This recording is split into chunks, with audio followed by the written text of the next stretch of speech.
गोरी बहन की शादी। विद्या बेटी, ये ले, ये साड़ी पहनकर तैयार हो जा। ये बादामी रंग तेरे गोरे रंग पे खूब खिलेगा।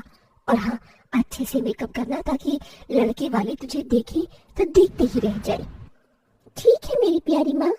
तभी बाहर से कांच टूटने की आवाज आती है। मालती गुस्से में बौखलाकर बाहर आती है जहाँ कंचन पोछा लगा रही थी। मालती को देखते ही कंचन सहम सी गई। क्यों रे काली करमचली, आज मेरी बेटी के लिए कितना बड़ा दिन है, तूने जानबूझकर इस शुभ घड़ी में कांच तोड़ दिया। नहीं माँ, मैं तो पोछा लगा रही थी, गलती से गुलदस्ता गिर गया। कहते हुए कंचन कपकपाई जा रही थी क्योंकि उस दिन बड़ी ठंड थी। क्यों री, हाथों में जान नहीं है क्या? खाने को तो 10-10 रोटी एक बार में खा जाती है। अच्छे से पोछा लगा, फर्श एकदम चमकना चाहिए, और उसके बाद चाय समोसे नाश्ता भी बना देना। ये कहते हुए मालती जानबूझकर उस बेचारी के पैरों पर से चढ़कर चली जाती है, जिससे कड़ाके की ठंड के मौसम में उस बेचारी की चीख निकल जाती है। माँ मेरा हाथ। कंचन के साथ ऐसा जुल्म होता देखकर बिछौने पर लकवे में पड़े वासुदेव की आंखों से टप टप आंसू छूने लगते हैं। थोड़ी देर में वसुंधरा अपने बेटे कार्तिक के साथ विद्या को देखने आती है। तभी कंचन चाय नाश्ता लेकर परोसती है। आंटी जी नाश्ता। मालती जी, ये लड़की कौन है? जी ये इस घर की नौकरानी है। ये सुनते ही कंचन की आंखों में आंसू भर आते हैं। वो लड़के वालों के बीच से जाने लगी। तभी विद्या ने कहा, कंचन जरा रुक। माँ जी, ये इस घर की नौकरानी नहीं बल्कि मेरी बहन कंचन है। विद्या के शब्दों में कंचन के लिए एक बड़ा मान था। बड़ा प्यार है दोनों बहनों के बीच। बहन, मुझे मेरे कार्तिक के लिए आपकी विद्या पसंद है। तभी कंचन को उसके काले रंग के लिए नीचे दिखाते हुए मालती ने इतरा कर कहा, पसंद तो आनी ही थी वसुंधरा जी। मेरी विद्या किसी और से कम थोड़ी है। गोरी है, सुंदर है, कोई भी खोट नहीं है मेरी बच्ची में। अच्छा जी, अब हम चलते हैं, जल्द ही बारात लेकर आएंगे। वसुंधरा के जाने के बाद मालती कंचन पर आग बबूला होकर बोली, क्यों रे काली कलोटन, तुझे कहा था ना कि अपने बदसूरत मुंह पर घूंघट ओढ़ कर बाहर आने को। अगर तेरी वजह से आज मेरी गोरी बेटी का रिश्ता कट जाता तो तेरी तो शादी हो नहीं रही। कम से कम अपनी बहन का तो घर बस जाने दे। अपनी सौतेली माँ मालती का दिया गया ताना कांटों की तरह कंचन के मन पर जा लगा। माँ, क्या मिलता है तुम्हें इस बेचारी का दिल दुखाकर? तू चुप कर विद्या, भूल मत, ये तेरी सौतेली बहन है। ये कभी तेरी खुशियाँ नहीं चाहेगी बल्कि तेरा बुरा चाहेगी। एक दिन तू बड़ा पछताएगी विद्या। ये कहकर मालती वहाँ से चली गई और कंचन फूट फूट कर रो पड़ी। विद्या, क्या मैं इतनी बुरी हूँ कि अपनी बहन की शादी तोड़वा दूंगी? विद्या ने कंचन के आंसू पोंछे और डबडबाई आंखों से उसे देखकर कहा, मेरी बहन, माँ ने सिर्फ तेरा ऊपरी रंग देखा, आज तक तेरा प्यार भरा मन देखा ही नहीं, मगर तुम्हारी ये बहन है ना? भले ही विद्या और कंचन सौतेली बहन थी, मगर दोनों के बीच सगी बहनों से बढ़कर प्यार था। हालांकि विद्या गोरी सुंदर थी और कंचन काली, मगर उसके बाल उतने ही लंबे काले। वसुदेव ने अपनी पहली पत्नी सुलोचना के मरने के बाद मालती से दूसरी शादी की। हालांकि दोनों का यह पुनर्विवाह था। मालती अपनी बेटी विद्या को साथ लेकर आई। विद्या ने तो कंचन को अपनी बहन मान लिया था, मगर मालती कंचन के काले रंग की वजह से उसे बेटी नहीं मान सकी और न ही अपना सकी। यह भेदभाव वसुदेव से देखा नहीं गया और वो सदमे में चले गए।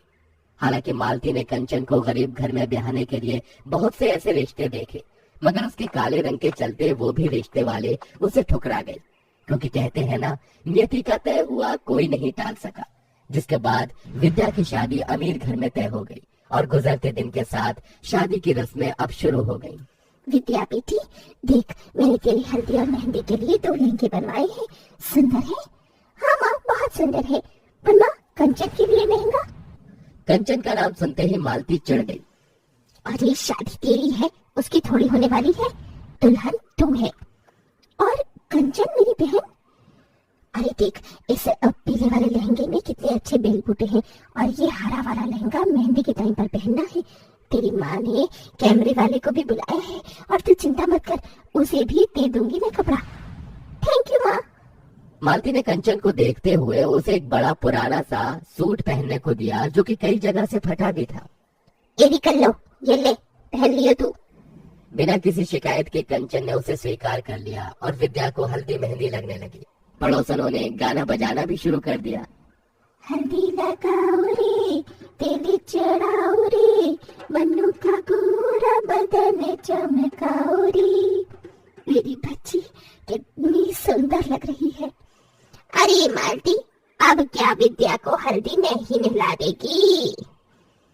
और क्या, रच रच के हल्दी लगाऊंगी, तभी तो मेरी विद्या का गोरा रंग खिलेगा। सबने बारी बारी से विद्या को हल्दी लगाई, मगर कंचन एकदम पीछे खड़ी थी। कंचन, तू अपनी बहन को हल्दी नहीं लगाएगी? आना, दूर क्यों खड़ी है? तभी मालती ने कंचन को हल्दी लगाने से रोक दिया। क्या हुआ माँ, तुमने मुझे रोक क्यों दिया? क्योंकि मैं नहीं चाहती कि तू अपने इन मनहूस काले हाथों से मेरी बेटी को हल्दी लगाए। कहीं मेरी बेटी का रिश्ता टूट गया तो? इतना अच्छा घर द्वार मिला है। मालती के साथ सभी पड़ोसन भी कंचन पर ताना कसने लगी। ठीक कह रही है मालती। अरे ये तो है ही अभागिन, दुनिया में आते ही माँ को खा गई। वही तो, इसे तो इस शादी के शुभ रस्मों से भी दूर ही रखो, इसकी काली नजर न लग जाए। होने वाली दुल्हन को वैसे भी इतनी गोरी और सुंदर जो है। बस बहुत हुआ। मैं मानती हूँ कि मेरी बहन का मुझे हल्दी लगाना मेरे लिए शुभ है। कंचन, मुझे हल्दी लगा। कंचन ने अपनी गोरी बहन को हल्दी मेहंदी लगाई, तभी कुछ हल्दी उसके चेहरे पर लग गई। हे राम, ये तो अपशकुन है। दुल्हन की हल्दी इसे भी लग गई। कंचन उस हल्दी को धोने लगी, तभी रुक जा कंचन, कहने दे इन्हें जो कहना है। मेरे लिए ये शुभ शगुन है। मुझे तो डर है बहना, कहीं ये कल्लू अपनी बहन की शादी काट कर खुद ना दुल्हन बन जाए। ये सुनकर तो जैसे मालती के मन में डर बैठ गया। शादी का दिन भी आ गया। कंचन विद्या के लिए खुश भी थी और उदास भी। विद्या, आज तू अपनी सवागन बहन को छोड़कर ससुराल चली जाएगी और मैं इस घर में तेरे बिना अकेली रह जाऊंगी। तभी दुल्हन बनी विद्या अपने बालों में से थोड़ा गजरा निकालकर कंचन के बाल में लगा देती है। इस गजरे में तो मेरी बहन के लंबे काले बाल एकदम कह ढा रहे हैं। इतने बारात आ जाती है, तभी मालती कंचन को अपने पास बुलाती है। माँ, आपने बुलाया? हाँ कंचन, तू अपनी बहन से कितना प्यार करती है? अचानक ये सवाल क्यों माँ? क्योंकि मैं जानती हूँ जब से विद्या का रिश्ता इतने बड़े घर द्वार में लगा है तुझसे देखा नहीं जा रहा, इसीलिए तू ये रिश्ता काटना चाहती है ताकि तेरी ताल कर सके और तेरी कोरी बहन की जगह कार्तिक से तू शादी कर सके। ये सुनकर कंचन टूट सी गई। नहीं माँ, ऐसा नहीं है। अगर ऐसा नहीं है तो फिर क्यों सजी धजी है तू? शादी तो तेरी बहन की है, साबित कर दे कि तू मेरी विद्या का बुरा नहीं चाहती। और फिर कंचन ने वहाँ रखा गमला अपने पैरों पर गिरा लिया, जिससे कि ठंड के उस मौसम में वो तड़प गई। लो माँ, इस बदनसीब बहन ने साबित कर दिया। आप अगर चाहती हैं कि मैं विद्या की शादी में शामिल न हूँ तो मैं नहीं जाऊंगी माँ। तभी दूर से आदर्श ने ये सब देखा। उधर विद्या कंचन को ढूंढने लगी। आदर्श ने उसे सारी बात बता दी, साथ ही अपना फैसला सुनाया। वसुंधरा मामी, मैं कंचन का हाथ थामना चाहता हूँ, उससे शादी करना चाहता हूँ। ये सुनकर विद्या कंचन के लिए बहुत खुश हुई। देखा माँ, जिसकी जोड़ी जब लगनी होती है ऊपर वाला उसे मिला ही देता है। देखो, मेरी बहन का खुशियों भरा भाग्य उसके सामने खड़ा है। मालती के मन में पछतावे का गुबार भरा था, जो आंसू बनकर बहने लगा। कंचन बेटी, अपनी माँ को माफ कर दे। मेरा ही मन मैला था, इसलिए विद्या के लिए तेरा प्यार कभी देख न सकी। बोल, तेरे लिए क्या करूं? बस इतना कर दो माँ कि आज अपनी इस बेटी को मायके की चुनरी ओढ़ाकर विदा कर दो। ये सुनकर सभी का दिल निकल आया, जिसके बाद कंचन का कन्यादान उसकी गोरी बहन के साथ उसी मंडप में हो गया और दोनों विदा हो गई।